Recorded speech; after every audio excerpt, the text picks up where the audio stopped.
Galina, welcome. I am excited to be talking to you. Well, hi, Biba. Thank you for having me on the podcast. That's exciting.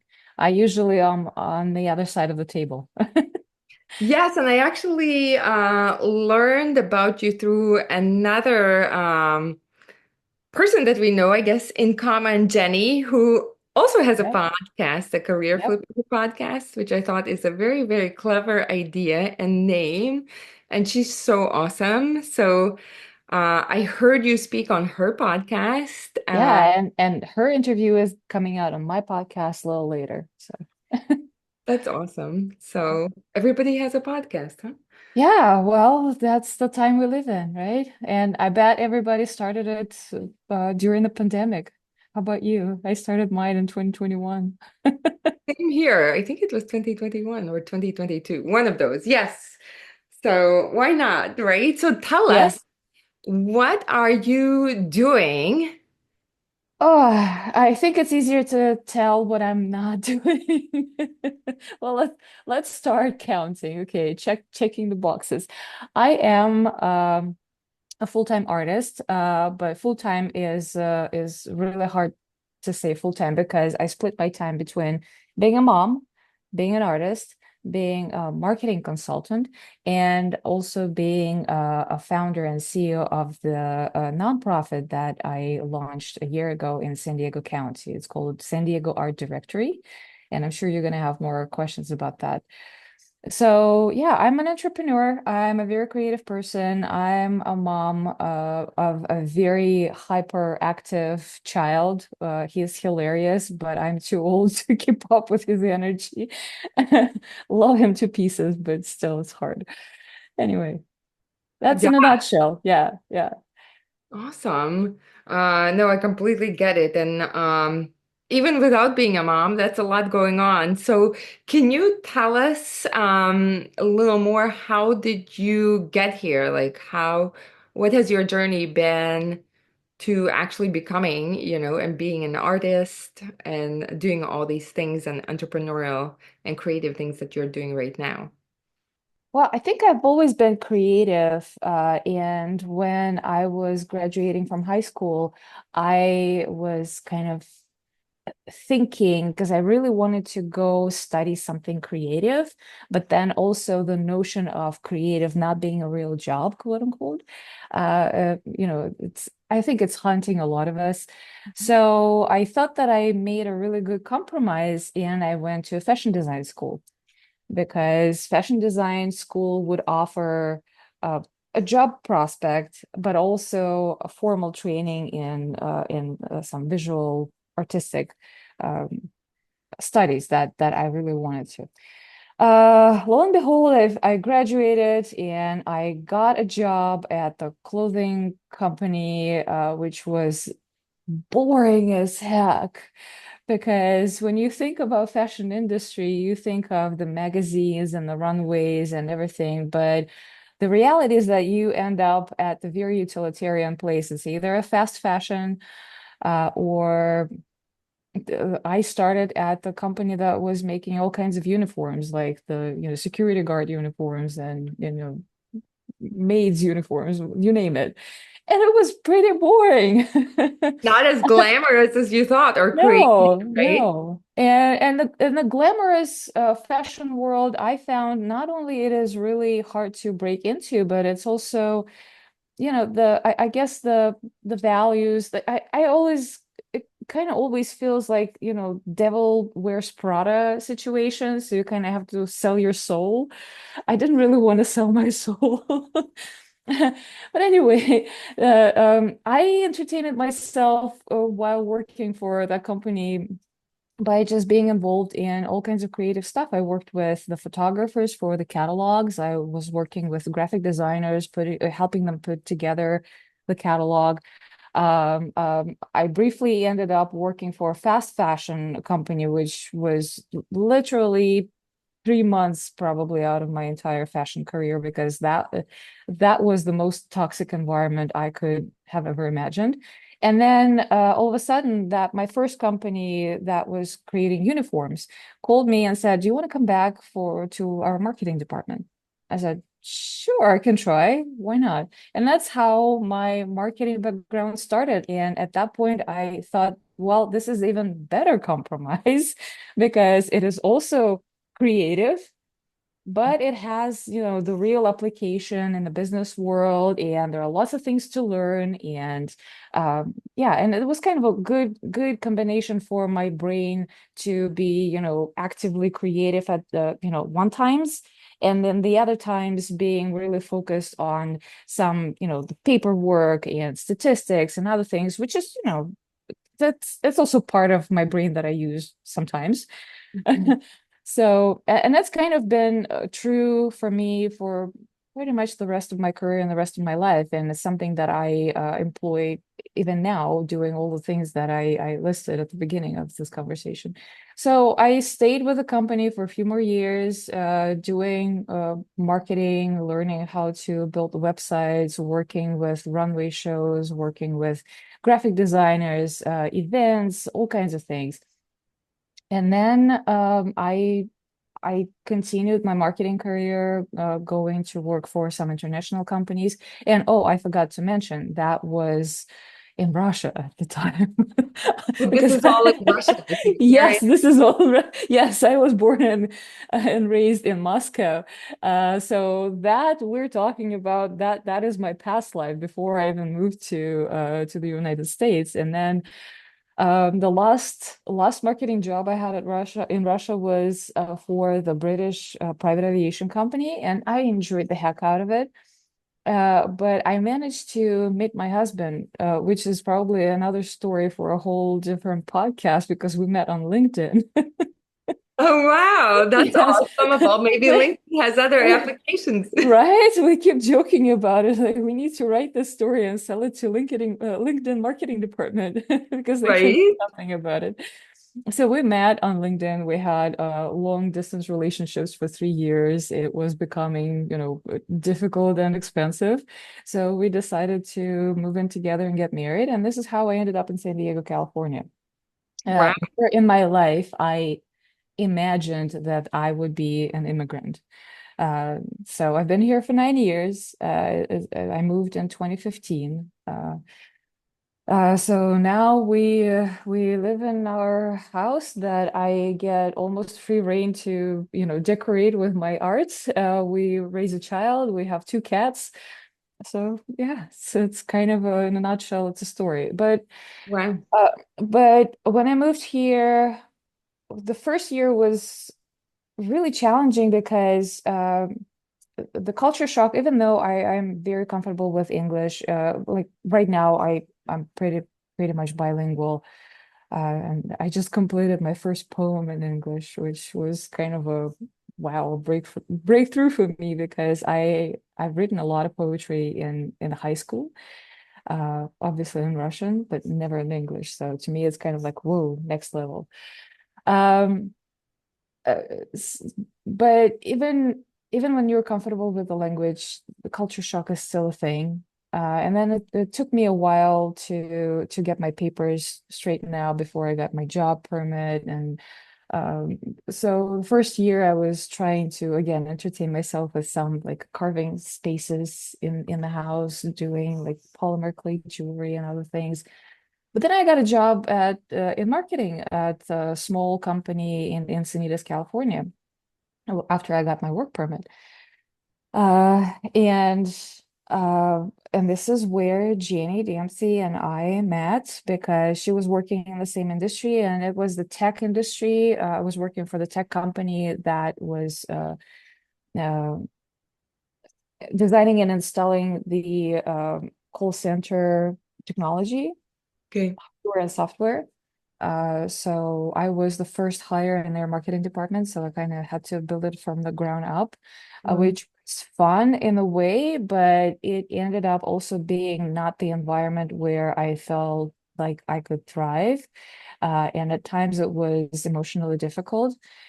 Um, so I left, and I actually left with a near nervous breakdown, and it was 2019, and I asked my husband to give me a little bit of a break because a year prior, I started showing my artwork at the local gallery that was 2 blocks away from the office where I worked. Mm. And I was like, well, I guess I could do that. I have my marketing skills and I have time. I can create a body of work and we'll see where it goes. And then pandemic happened. Early 2020, we all got stuck at home.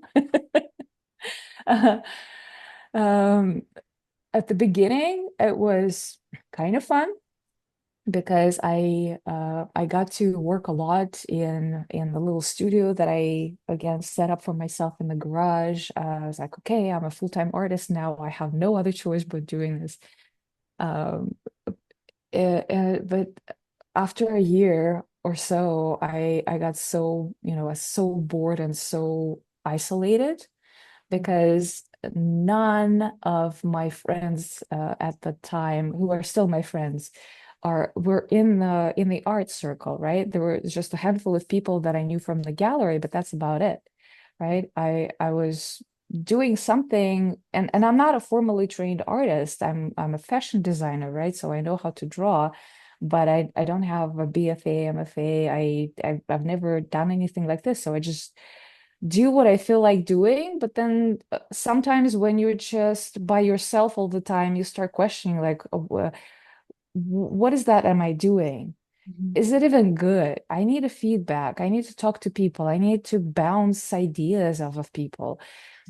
And that's how I landed on the brilliant idea of starting an art podcast because I thought, well, I am no one. I literally just started showing my work. I am, the emerging artist of a very, very, very beginner level. I cannot just reach out to the people I admire and say, hey, it's going to be cool to connect because it's going to be cool to connect for me, not so much for them, I assumed, right? Uh, but if I have a podcast, I have something to offer. And I know how to do this because I have a background in marketing. So I set that up. I started reaching out to people. I started putting up the interviews like, hey, we're gonna just chat. I gotta pick your brain on something, and you're gonna get free exposure, free promotion. Again, we're in the lockdown, no one is going anywhere. Podcast is pretty popular. Yeah. So I started doing this, and that was probably one of the best things that happened to me in the past several years since the beginning of pandemic. Probably second to having a child, but that I didn't know about that at the time. So I felt like I immediately gathered a community, or I found a tribe where I belong. Mm. And those people were so different, and they're from different backgrounds and from different places. I spoke with people from all over the States, transplants to the States. I spoke people in Europe. I spoke to people all the way to Australia. Mhm. Whoever can speak English and talk to me and share their stories. I found several Russian artists right here in San Diego that are now my dear friends. Um, and that was so amazing because with this variety, well, there are a couple of things that kind of got uh, got me really, really hard is that there is no limit to what we can do. There's not no such thing as a proper way of doing art because there's literally no limit. And the second thing is that we are so different, but we are kind of the same because every single story I heard on the podcast was like, wow, you're describing me. I've never lived your experience, but I feel like I have. Or I had the same feelings as you had going through what you were going through. So that level of connection was, you know, I cannot compare it to anything that Mhm. I've ever experienced in my life before. So that's how In the Art Scene podcast was born. We are on season 10. And right now, I am so stretched thin that I am trying to employ other people to help me out with production because I don't want to stop. I included the podcast under the umbrella of San Diego Art Directory, which is the project that I am currently very heavily invested in.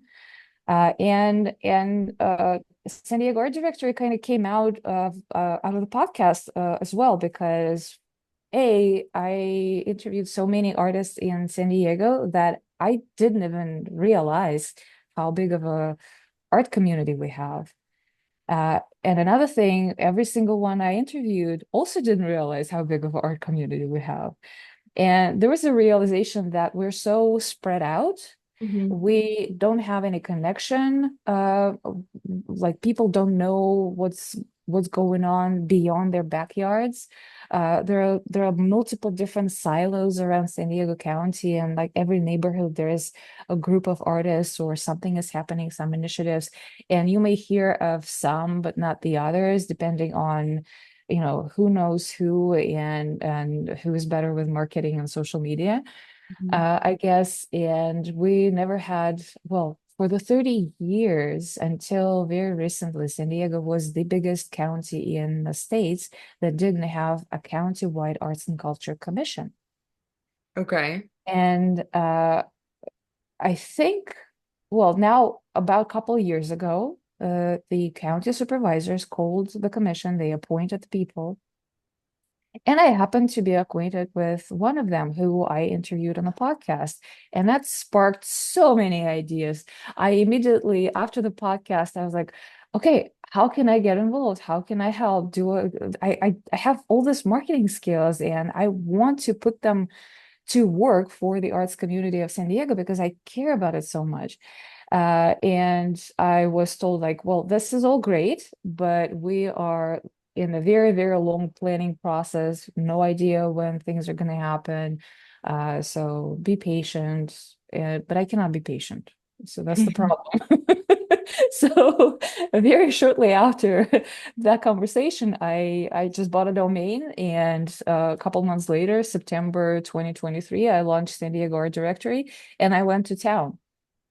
I started just literally knocking the doors, calling people, going to local arts commissions, the city officials, nonprofits, presenting the idea, talking about how we can all connect, how gathering the information of all the cultural life in San Diego, which is vibrant and fantastic in one place, can help us easily advertise it back to the residents. So we can put San Diego County on the map as a cultural destination, not just the city, like the beach town, right? Yeah, yeah, yeah, by the ocean Right? with beautiful nature. Yeah. Yeah. Yeah, And weather. which is true, beautiful, but we have so much more to offer, and we're right here at the border with Tijuana, which has like another level of art. They are absolutely amazing, and there's so much connection going on back and forth. A lot of Tijuana artists work in San Diego. San Diego artists go work in Tijuana, and people move and live on one side of the border and the other side of the border.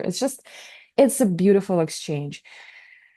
So it's been a little over a year now. The project is growing. I like for a whole year, I did it pretty much all by myself, literally knocking the doors and banging my head at the walls and working on search optimization, working on um, newsletters, and just not like I knew that I should not skip a bit, because if I skip a bit, that might be just, the whole thing can just fall apart. And at this time, as we speak, San Diego Directory is official 501c3 nonprofit organization with the board.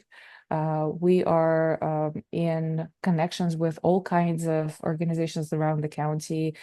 We just had a conversation with one of the community colleges to work on some projects for the art students in arts and humanities departments. We're on the first page of Google, uh, and we have so many plans and in development as we speak. We're working on enhancing the job market for the local artists in San Diego, not only advertising, what we already have, but also creating actual fair opportunities for individual artists in San Diego to get jobs, to get projects, get paid, and get recognized. That's amazing. So have you always had this kind of drive to organize, drive to kind of project manage, to move things forward? As I think back, um, I think I always had some sort of entrepreneurial drive, Hmm. but back in Russia, it was kind of difficult on many different levels. One of them being bureaucracy, the other one being, and that's something that I dealt with at every job in my life. I am 5'2", youngish looking blonde girl working in mostly male departments, was never taken seriously. And Mm. so when I, with all my stature, would come to someone and say, "Hey, I have a business idea," people didn't laugh in my face, but I felt like that was almost, pat on the head, kind of, "Good, you're so creative. Just, you know, big boys have some important work to do," that kind of stuff.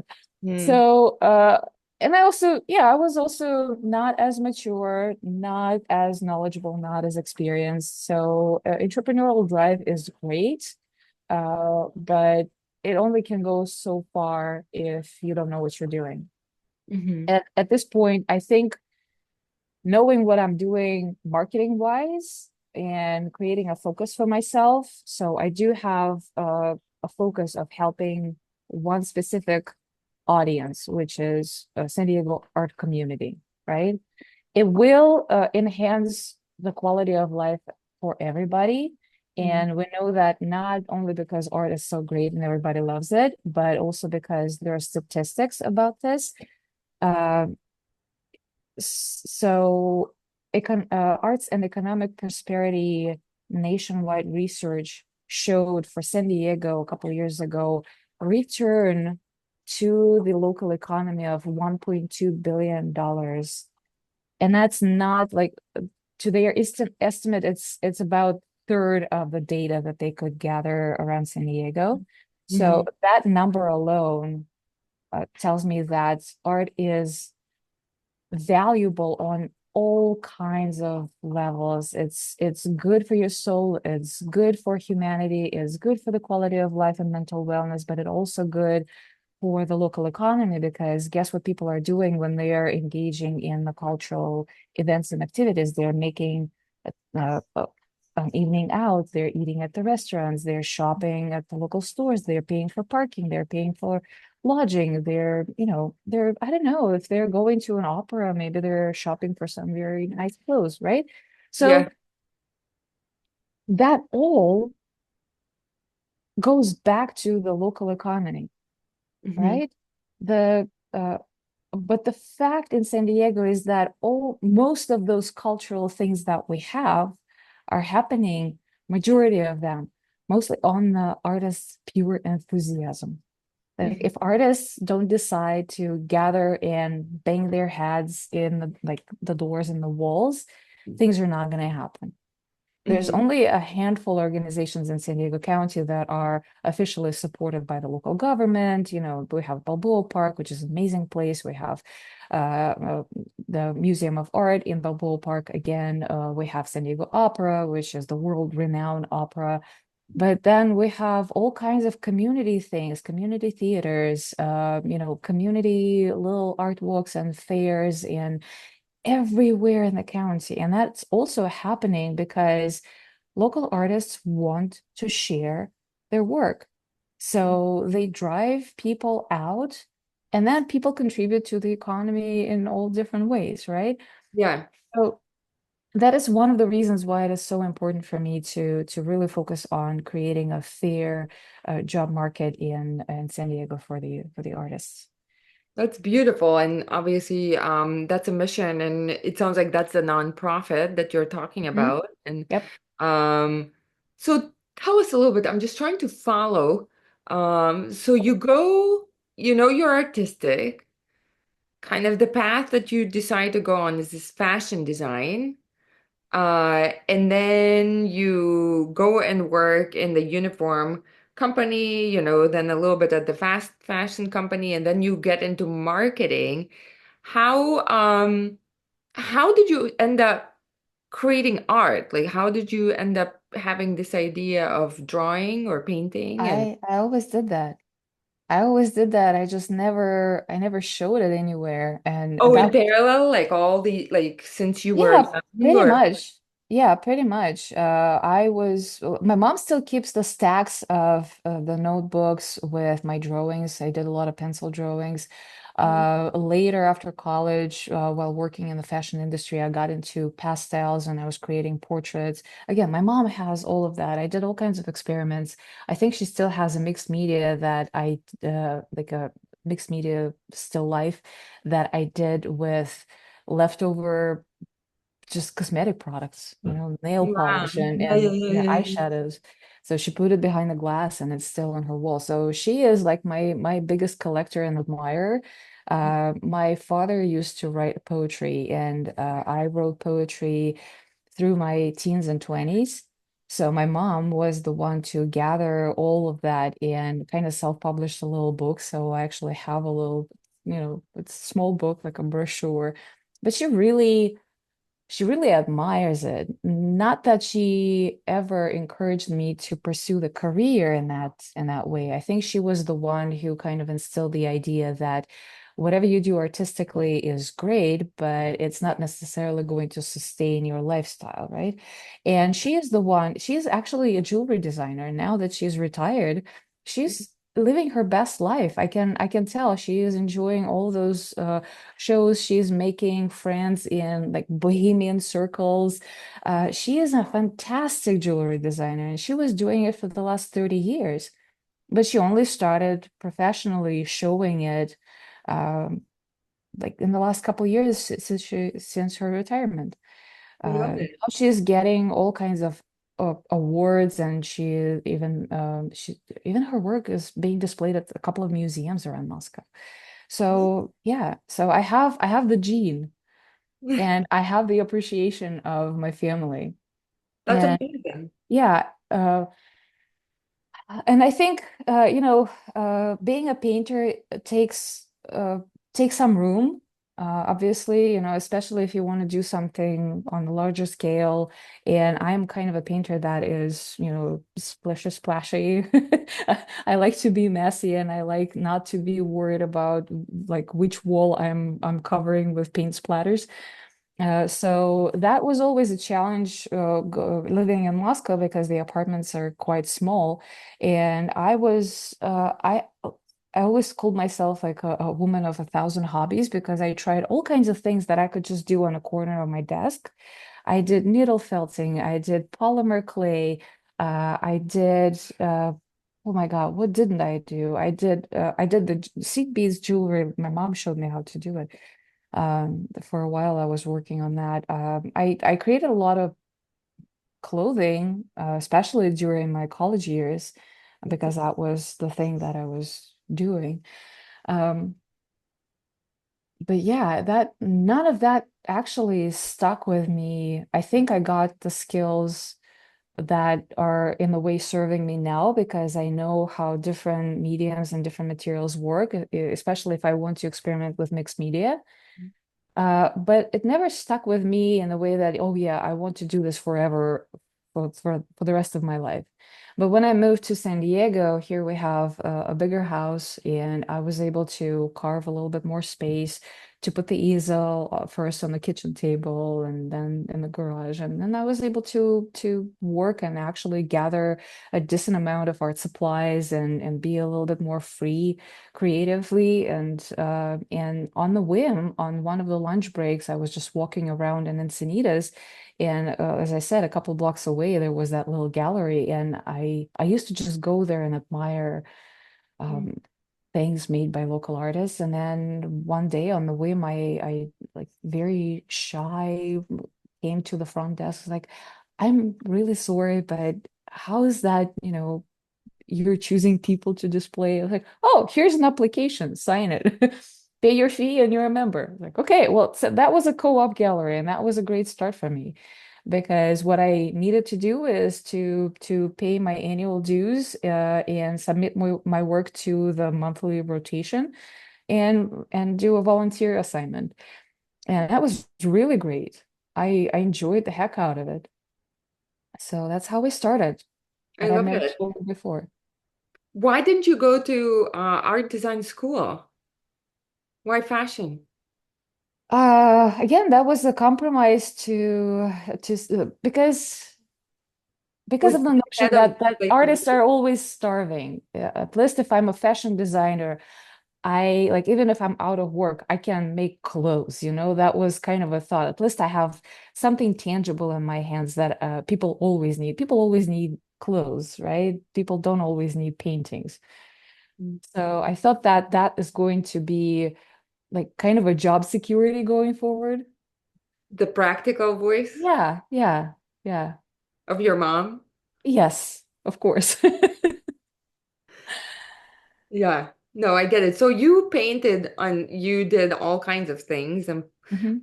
experimented with all kinds of, like you said, the Mediums, yeah. materials um, and techniques, and but you never left it. So you always had the love for it, and you kept it going kind of along the way. So tell us, can you share because like you are in a way, there's so many people who either had something that they loved or were good at something as kids that were told that that's not practical, right? Or they didn't see an example of somebody successfully living that, making a living that, or and being an example of it. And then they have that kind of like love for something in their heart. They're actually naturally good at it. It's a gift, a talent. But they end up going the practical route, and then years down the road, they feel like something's missing, right? They're checking the boxes, have the house, have the family, or years of experience in something, in corporate, in some sort of profession. Um, what in hindsight, kind of, how do you, when you look at everything that you did, what actually, what was what aligned with you and your kind of your natural talents and what didn't work for you from everything you tried? I think that the way I approached it, I always wanted to find a compromise, right? And I mentioned, so the fashion school was a compromise. Marketing was also a compromise. Like I'm doing something creative, I engage my creative brain, but it's a practical application. I can say that now, in hindsight, I think I don't enjoy working in the office. I don't like the corporate setting, and it is also very important for me to, believe in whatever I am marketing, and that's also hard to find, right? So it needs to be an industry that I either really feel connections with or is for some purpose that is aligned with my values. So Mhm. this is why high tech was probably one of the most challenging for me. So one of my previous jobs was Hitachi Power Tools. So and that's kind of, I liked it because it was very, very difficult because, if anyone is listening who is working for the Japanese company who are not Japanese people will probably understand. No offense to any Japanese listeners, if you have any.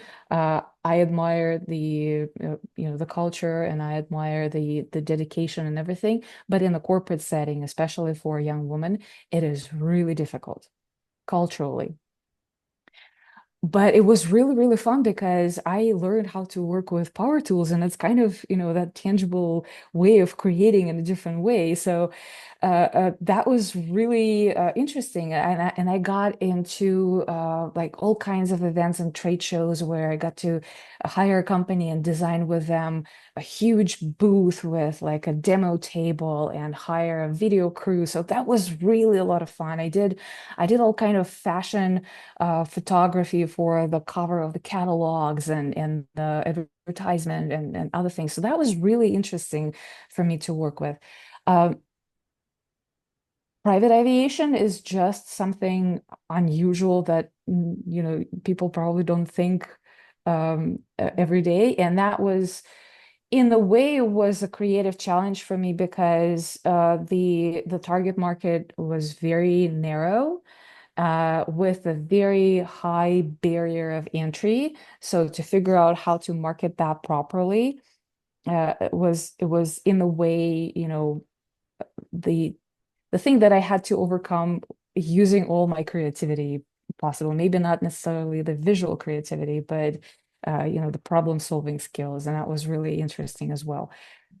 Uh, but the high tech kind of that was probably the most difficult for me because even though I built the websites for my clients now, and I understand all the mechanics and software that's relate to marketing, some other, high tech stuff is really beyond my understanding. So, dealing with people who are in the industry for like decades, me being a newcomer from a different country, speaking my second language, doing marketing, trying to really, really figure out what it is about was hard. Mhm. Um, but still, marketing was a compromise. And I can tell you that, it was an unfortunate situation. I really had a nervous breakdown when I was leaving that job, the high-tech job. And I thought that I would never, ever, ever, ever, ever in my life do marketing again. And I had such a cognitive dissonance because I realized that as an artist, I'm not there yet. And it is really difficult to get a collector market in San Diego County, unless you're willing to travel, far, go live in LA. But we kind of have a life settled here in San Diego. Um, but marketing is something that still can't pay the bills. Mhm. So slowly but surely, I started taking on clients by project, and that I wasn't even actively seeking. I happened to know someone who asked me for help, and I started helping, and she's been my client since 2020. Still, have really good relationships, and it kind of it feeds me really well to know that I am helping her business grow.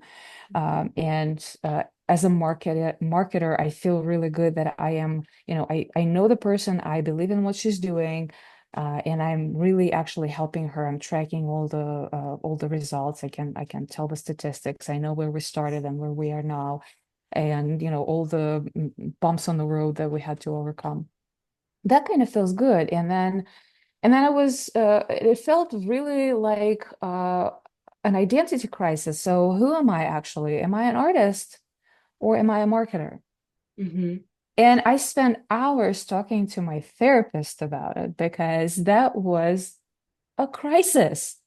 Like I'm done with transitions. I just moved from different country. Like I just, shifted my culture, my language, my everything. Now I'm shifting my career and I have no idea where I am and what am I supposed to do. Mhm.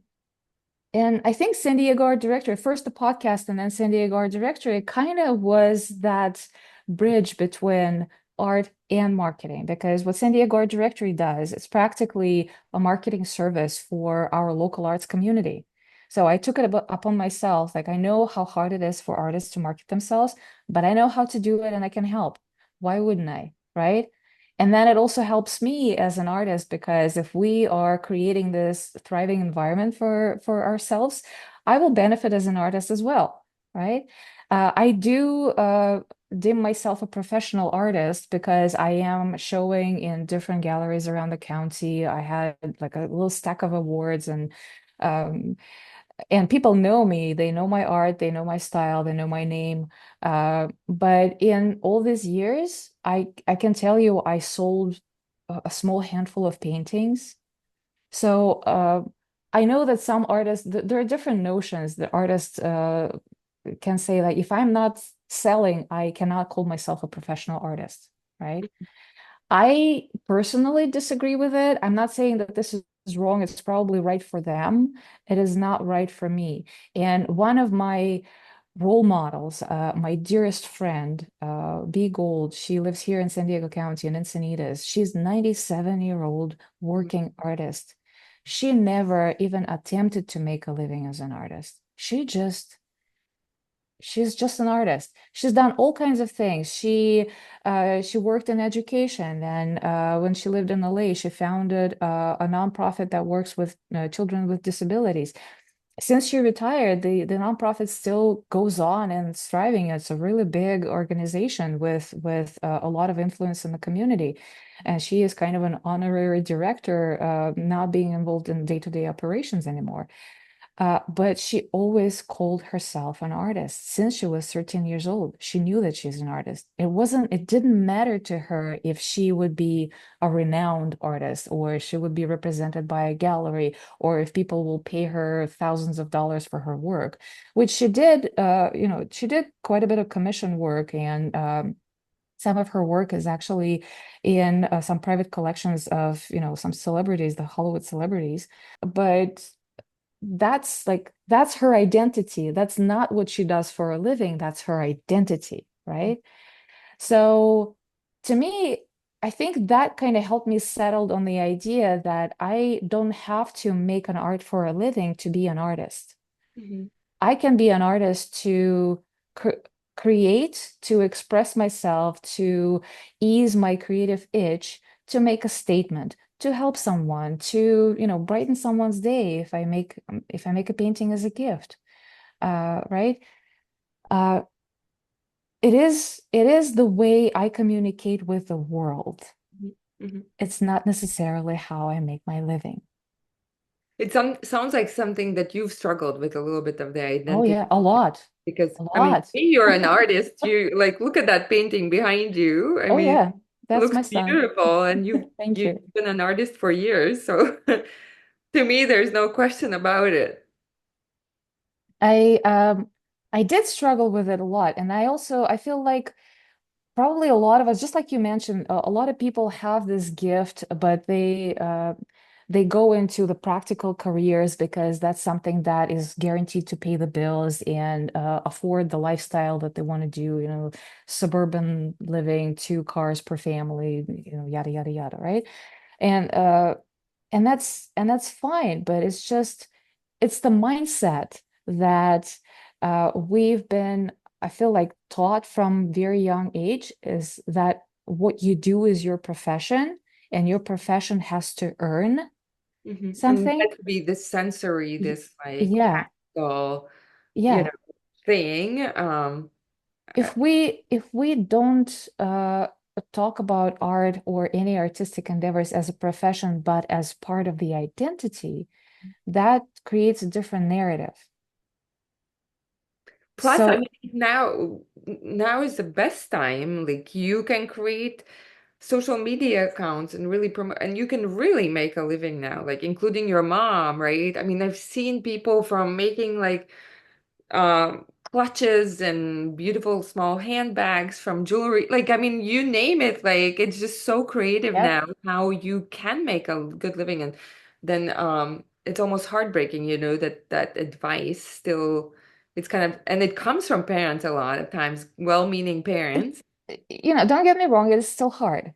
It is still hard. Yes, there's social media, there's Etsy, making a website for yourself has never been easier than now. But there's a lot of competition, especially in the online world. And again, this is why we're getting back to marketing. If you uh, don't do full-time marketing for anything, that's just going to sit in the void and do nothing, right? So I love Unless. how the two came together, like your Mhm, art and then your experience in marketing, right? The years that you had, and it's like has been this magical alchemy mhm. of both kind of ta-da coming Yeah, together and aligning with something that you feel passionate about and really like it sounds like it supports your mission and something that you believe in.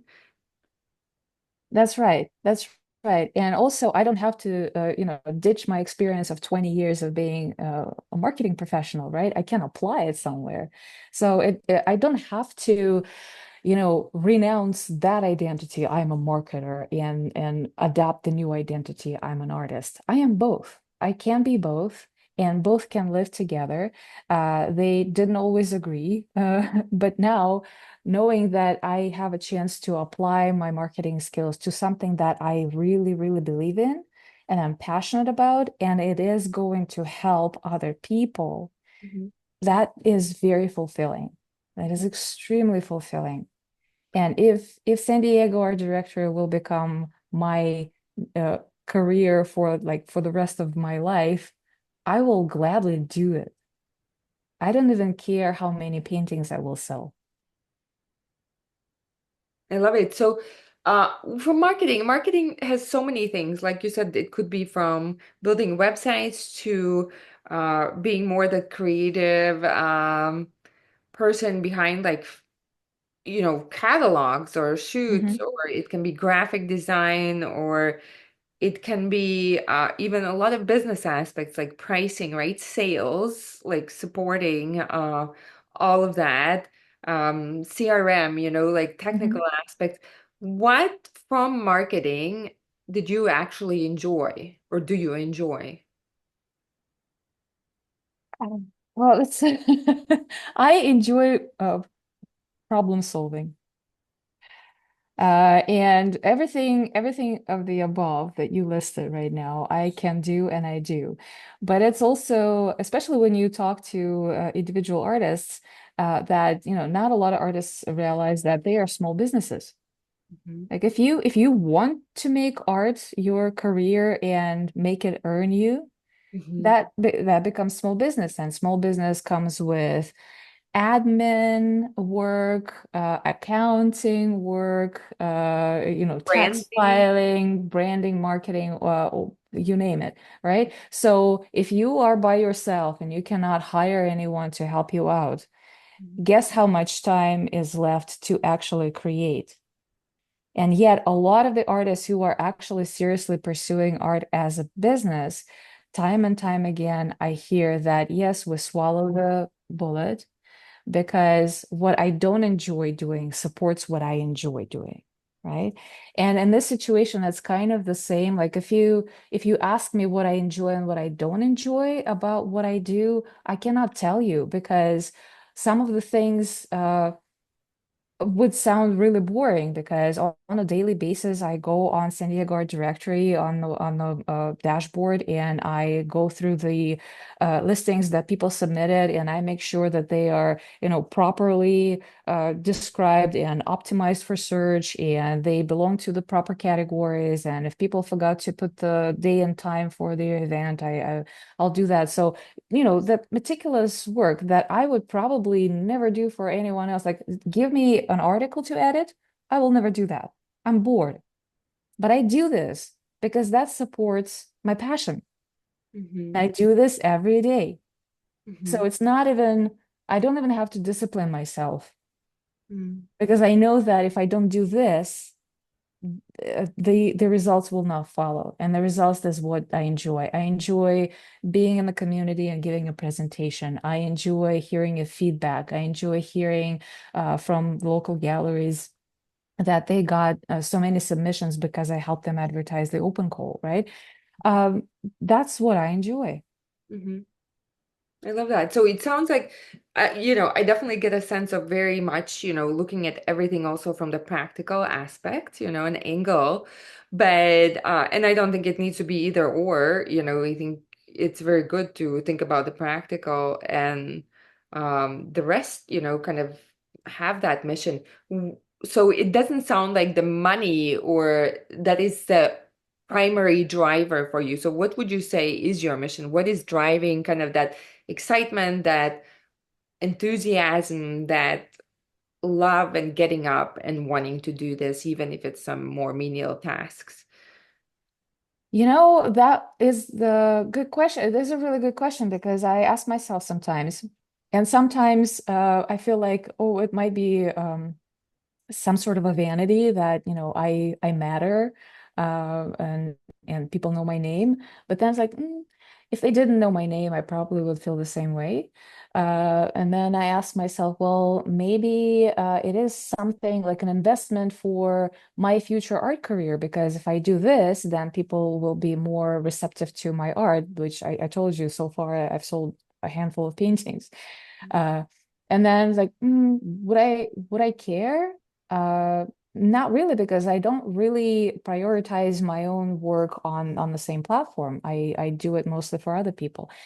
And I think the answer that really stands out with me is the community, Mhm, is being a part of a tribe.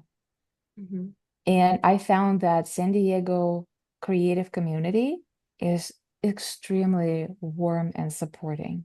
mhm, You know, I've heard all kinds of stories, people being frustrated with each other, and I understand. I mean, we're all humans, right? We cannot be everyone's cups of tea, and I'm sure that I am not a cup of tea for some people, but I do it from my heart, and I see that people appreciate it. And I am yet to meet someone who would say, "You're dumb. What you do doesn't matter. No one is gonna, you know, pay attention to what you're doing, and no one is gonna support you." No, that's been the opposite. And Have I you ever think, felt, go ahead. yeah, the connection, that connection, the mutual support, the compassion for each other Mhm, is, I think it is missing from a lot of other aspects of community at large, especially if we are looking at, let's say political side or something else, people disagree and it's becoming nasty. And then, and even within the arts community, people have different political views. But when we get together and we talk to each other, we understand that we still have the same values. Despite the differences, we're still the same people. We want to express ourselves in the same way, and we want the same good for ourselves and people around us. And I think that's what makes it very special about the arts community. mm. That's beautiful. Did you ever feel like that? Because I mean, obviously you're around people, um, and sort of community, right? When you work in companies with other people, um, have you ever had this feeling or? I must say that most of my life, I felt like an outsider. And doesn't mean that, I have friends. I make friends fairly easily, and when I make friends, they're friends for life. I love my people. But I never felt like I would walk into a group of people and belong, right? With the arts community, I feel like I do belong. Like, even if I meet an artist that, we're on a different levels in our careers and we have different worldviews and different understanding of, certain things, we know that we're from the same tribe. So it's a different, in corporate world, it was really difficult for me to fit in. Uh, in college, I probably fit in because I was studying with the same kind of creative weirdos as I am, but that was a short 4 years. Um, uh, Even in high school, I had a couple of besties, and I tried to fit in groups, and I did all kinds of crazy, stupid things that, under peer pressure that I am not proud of, just High because school I stuff. wanted to fit in. Yeah, High school stuff. yeah. I'm sure I'm sure no one is proud of some things that they have done in high school. Oh my God, they're like you have to like sometimes I'm mortified to think like, oh my God, Yep. it's hard. And did I did you are you the type of person who is energized by being around people or do you I'm need space so alone? this is a spectrum. I realize that this is a spectrum. And for years and years and years, I felt like I am probably more extroverted, that I need to be in the crowd. But now, in the hindsight, and now, being more aligned with myself, I realize that I am actually more introverted. I do enjoy being with people when I feel like I belong. But crowds drain me. I don't really like to go like to the concerts. I mean, I enjoy concerts if I sit, somewhere in the balcony and listen to the music. I don't really like, nightly discotheques, dancing and night clubbing and that kind of stuff. Um, yeah, and I feel awkward if I get in the situation where, people don't know me, and they don't necessarily are open to accept me right away. And that was a challenge like the first year when I moved here, in the States. I don't know if for the rest of the States, but that's California kind of thing. A lot of like there's a lot of small talk. I didn't grow up with it. Yeah.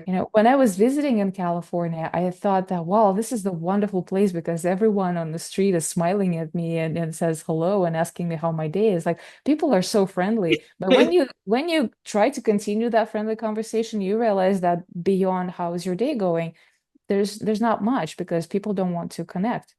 And for some time, I had this example of peaches and coconuts. I used to, and that kind of was an icebreaker for me when I wanted to break through the small talk and in whatever conversations, especially networking. Like everybody is networking about business. People would ask me like, "Well, so how is it? Tell us about Russian people, or what is about Russian people?" Blah blah blah. It's like, you know what? Russian people are like coconuts, and Americans are like peaches. And there's like, why is that? Like, well, think about it. Americans are Californians, let's say Californians, because I cannot speak for the rest of America. Uh, Soft, juicy, very sweet.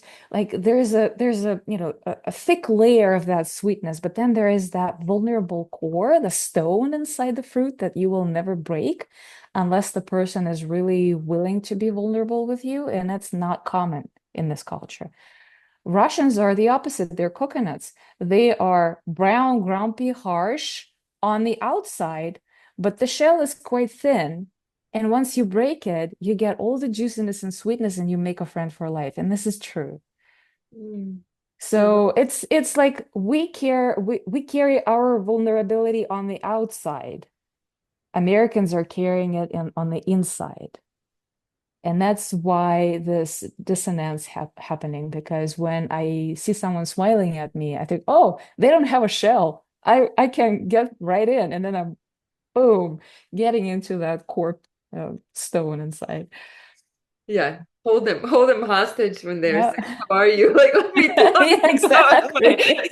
You, you ask the question. Exactly. Because if you ask me how my day is, now now I know I learned, right? But back in the days, I'm Russian. Ask me how my day is. I'll tell you everything.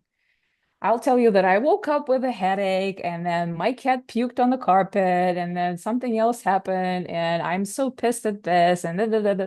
So yeah, all my emotions, I'll just tell you because you asked me. If you Hmm. don't want to ask me, stop smiling and go away. That's how we do it. Correct. Yes, I can relate because I mean I'm originally from Latvia, so we're Very used close. to Yeah. having that experience initially being a little confusing Yeah. and unusual. Yes, yes, I can completely understand and relate.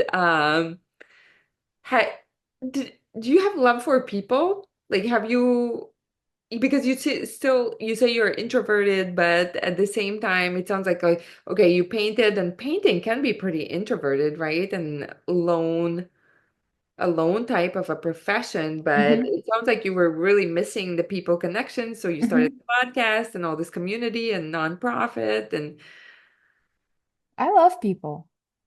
I um I I learned to have compassion for all kinds of people. And it is really hard and really challenging. So I have a second degree, which is in psychology. And when I graduated, I realized that I'm never going to become a therapist because I realized how much shit I'm sorry for, I don't know if we're allowed to swear on your podcast or not, how much stuff I need to shovel for myself first before I can go and help other people shovel their stuff, right? Um, but and then I've been in my own therapy for 10 years on and off. Uh, and and I also did some self-development work. And what I realized that there's a trauma, and I am yet to find anyone in the world that who didn't have a trauma. And trauma usually informs some sort of a protection mechanism. And that protection mechanism, depending on what age the person was when trauma happened, that mechanism can develop into all kinds of different things. Um, into being a shallow person, into being introverted, extroverted, into being painfully sarcastic, avoidant relationships, or anything from I don't know, tiny phobias to the worst criminal things that can happen that human beings can do. Uh, but I do think that in the core, we all want something good for ourselves and the people we love, right? Not everybody takes to the consideration that everybody else want the same thing. So the righteousness kind of comes first, and it's like my way is right because that's what's going to make a good life for me and people that I prefer. Uh, but if we, peel those layers, we all want the same thing, and the same thing is love, connection, and happiness. And that's yeah, it. definitely I can relate to kind of what, like, that we are united in our humanity and the connection and love. Um, and sometimes maybe we don't know even how to name them, right? And that we are different, everybody has a bit of a different makeup, different nature, but we all been scarred, right? Or many people have had challenging experiences, at different times, childhood, teenager years, Yeah. school, high school. I mean, sometimes it can be rough, right? Yeah. Uh, we've definitely all have gone through our challenges and have developed coping mechanisms and have had to survive. And I think that these, conversations and connecting with people and seeing that humanity um, is very, very heartwarming and very, in a way, like I think it allows us to connect more deeply with us. Like there's some kind of beauty, hmm kind of magic in these conversations and hearing each other's stories. What was Yeah. your favorite subject in school? That's an interesting question because I've done a lot of portraits and a lot of figure drawing, that kind of stuff. And I was like, I don't want to be a portrait artist. I never wanted to be a portrait artist. And then I would try abstract and I would try myself in still life and something. I was like, yeah, and I would always come back to portraits.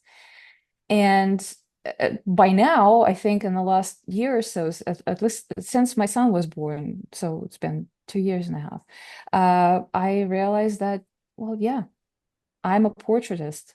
I'm I do some other work here and there, but I enjoy uh, Hmm.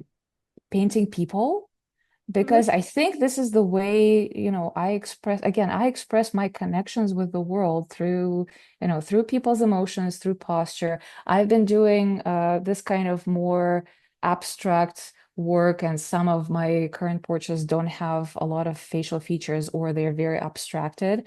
And I'm playing with, different techniques to not hone onto the little tiny details, although I've done pretty detailed portraiture in the past. But I want to have this recognizable image, but instead of the details, have, just the complexity of emotion. And if you know the person, you would recognize the person. If you don't know the person, you would still see uh something on the background, something within the person, the emotion. mhm. So that's kind of what I'm trying to do. I love that. What Yeah. would be, so I don't even remember having any kind of art class in school, though, like in terms of like, I'm just thinking for people, right, who are searching, who are thinking not, who are not happy or 100% fulfilled in what they're currently doing and are trying to figure out what's my purpose or what could be that profession or job that will be less draining, that will be more aligned to their own gifts and strengths. Well, art is accessible to everyone, and I think even if there are not even if not every school has art classes, especially middle school, high school, and I know at least here in San Diego we've been having some sort of challenge with a lot of art programs being cut. Art is still out there for the little ones when they are in the preschool. They are learning by creating, imagining, playing with the Play-Doh. I let my son play in my studio and just sit at my easel, and I swear I learn from him. Do you mind if I turn on the light because it's getting Yeah. dark? Just give me a second. Yes.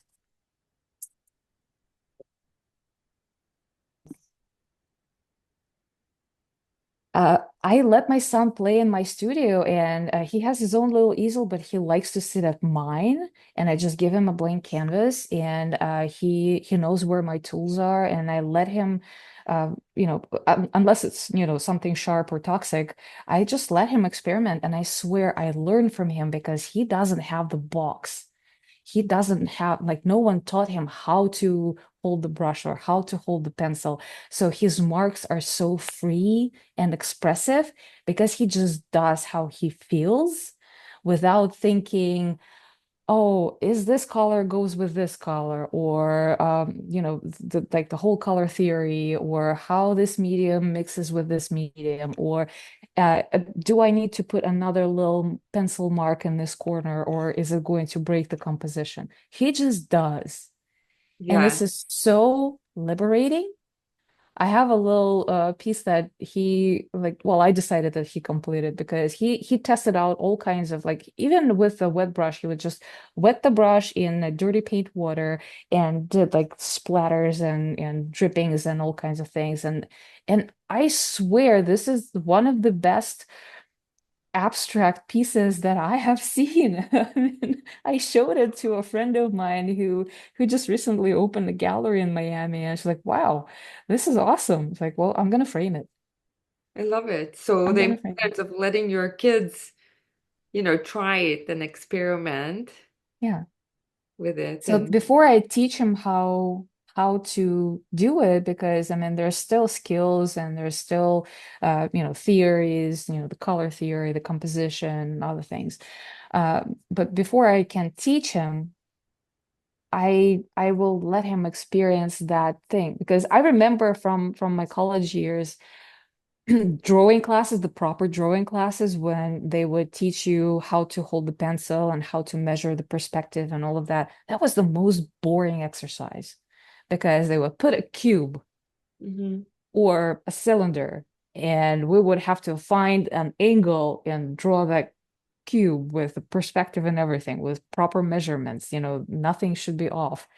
I was like, well, that's a great skill, but when you're practicing, it is extremely boring. So if you put a child in an art school before letting him experience how fun it can be, that whole thing can just, go away because like if that's what I'm gonna learn, and like I don't want to do this as a career. I have a story. Um, my sister wanted to learn piano when she was in a middle school. And my mom put her through music school. Hmm. And it's not like she, always was, musical or artistic. This I don't remember, but she expressed the interest. My mom put her through the music school, like a lot of parents do. And by second year, she got so bored, but my mom already bought her like a huge keyboard so she can practice at home. And that was the ultimatum. Like, I invested in you a lot, so you at least have to finish the school. She graduated at the top of her class from music school and never touched a keyboard again. It's been 20 years ago. She never played piano for 20 years after graduating at the top of her class from the music school. So Yeah. that's not what I want for my child. I don't want him to necessarily go after me and become an artist. That's going to be his choice. But I don't want to break the beautiful experience that he can have by, pressuring him into discipline or anything. Yeah. No, I completely get it. I can Yeah. completely. I think it's very also common in Eastern Europe for kids to be sent to music school or art school. Yeah. Yeah. Yeah. And yes, it makes pretty strong musicians and pretty strong artists.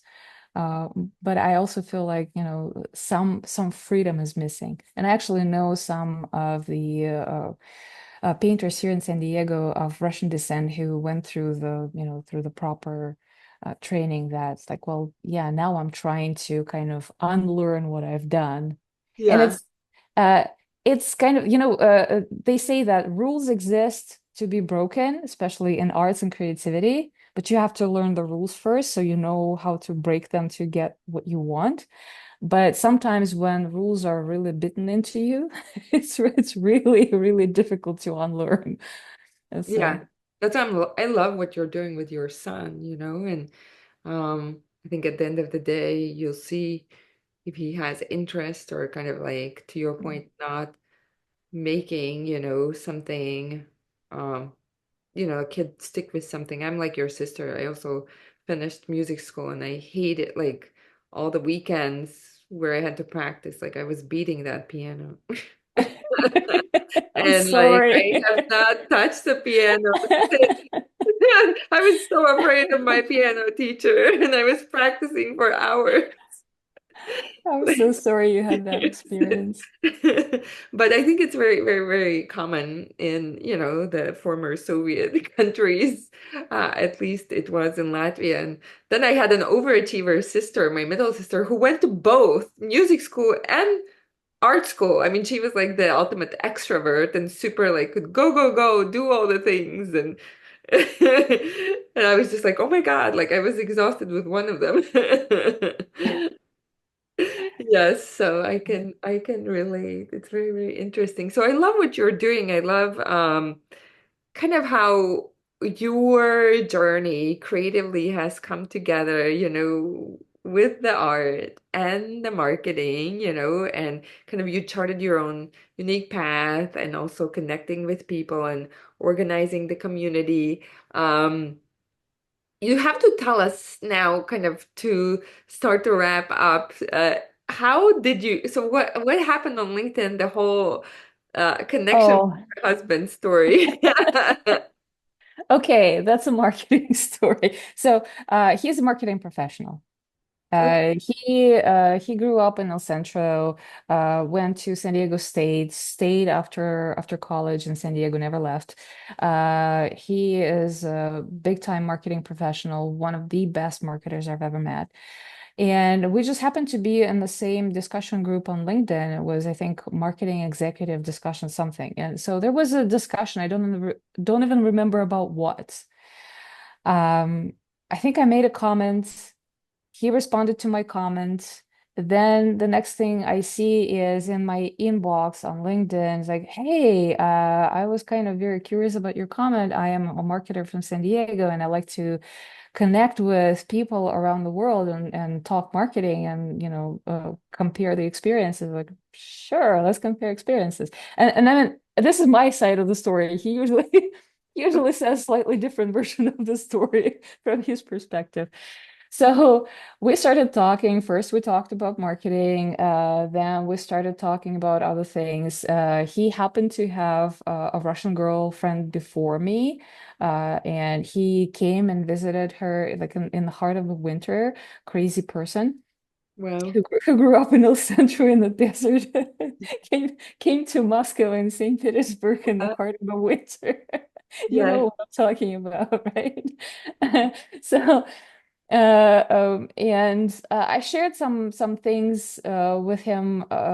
Like I think I had a video of a street musician in Moscow, and he happened to have seen that same street musician when he visited, and he also had a video of him. So it's kind of yeah, that was kind of a serendipity. It's like, oh, we have similar experiences, and we started talking about, traveling and music. He's also a musician. He's a very talented musician. Um, which is again talking about identities. He still works in marketing, but he is still a musician. Okay. Yeah. We switched from LinkedIn to some other things. I don't remember. I think it was Skype or something else. And we kind of went on practically on a daily basis like this, talking about all kinds of things that excite Much. us. Yeah, talking about music, talking about travel, and then 3 weeks, I think it was. Like it wasn't even a month. It was like, well, what the heck? Let's just go travel together. And then at some point he also told me like, well, do you realize that, what I feel toward you is already beyond friendship? And we also have 17 years in difference, in age difference. And we just said like I I never even, had any second thoughts. I mean, he's the nicest person I have ever met in my life. And we decided to go to Israel because he's got family on his mom's side in Israel. I've never been, and I wanted to see. And he, at that point, haven't seen his family for 6-ish years. Like, well, let's just, hit two birds with one stone and go see the country. And you know your way around. You will show me out, and you will, I'll meet your family. Like, well, you realize you have to meet my family, right? I said yes. So, so imagine this. My mom is shocked. Yeah. You're going to a different country to meet a man you've known on the internet for like a month or so, and Yeah. you're going to meet his entire Israeli family. It's like, yeah, something wrong with that. So Yeah. Mom's like, I'm coming with you. that was a wonderful trip, and I love his family. We spent 10 days in Israel, and then we came back that same year for his cousin's wedding, and we've been there a few more times. It's been awesome. There were some funny stories, like we were having lunch with his aunt, and the typical Israeli aunt. She's busy in the kitchen, and I'm kind of helping out in the kitchen. I was 29 years old at that time, and mind you, I was wearing braces also on my teeth. So I'm helping her out.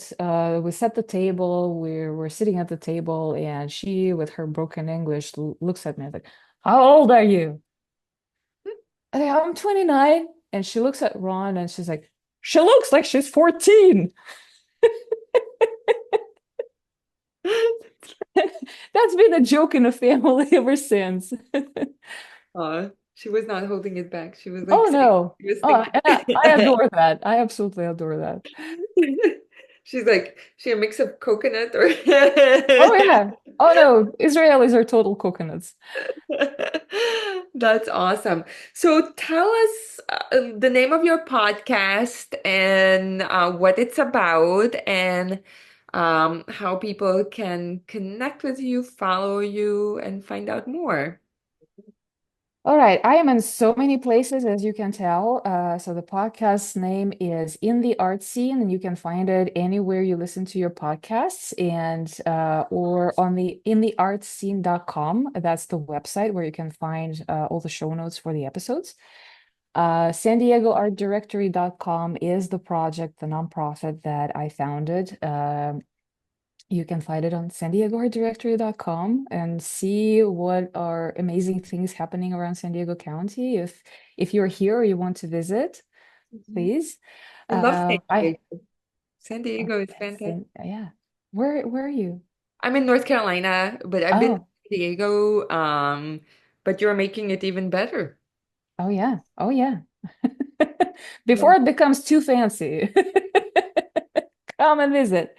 I have my own website, which is probably one of the most neglected websites that I currently manage. GalinaMarcus.com. You can see my art over there, and the same thing on Instagram and Facebook. You can find me at Galina Marcus Art. To see my art, you can find San Diego Art Directory, or you can find intheartscene.com where we share all the episodes when they come out as well. So, And is it only about artists or what it's about? What is the podcast about? in the art scene is about arts and culture. So I do have a lot of people from different disciplines and from different let's say walks of life. Like for example, I have one of the newest one that hasn't been released yet. It's probably going to be released by the time you put this episode out. Who is the painting conservator. Wow. She restores and conserves paintings.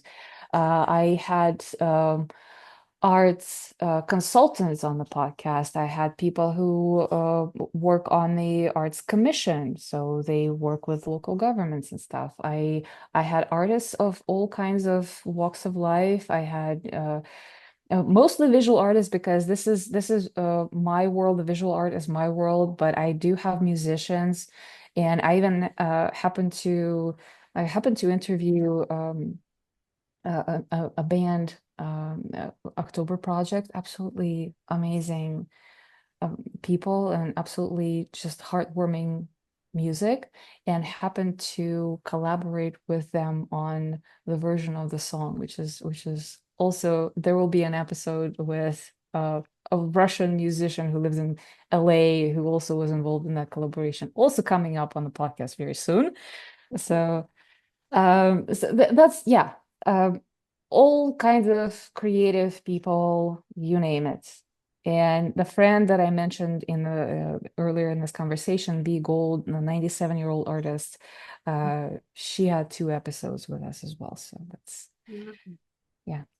I love it. Thank you for making it more known. I definitely, will keep in mind and direct people, especially if they are interested more in like a career or profession or kind of direction and kind of what are the options, right? What are the opportunities? Because you don't even know about all of these things like conserving the paintings and consulting like what it can translate into, what all Yeah. falls under this big umbrella. Yeah, there are a lot of very personal stories on the podcast, which is amazing because I keep hearing how people relate to those stories because again, our paths in some ways are very similar, even if our experiences are not. Yeah. Um, but there's also a lot of very practical information about the practical side of art world, art business, and yeah, so people can learn and entertain themselves and get emotional and all of the above. And feed their soul. Yeah, absolutely. Love it. Yes. Galina, thank you so much. Thank you, Bye. It was really nice.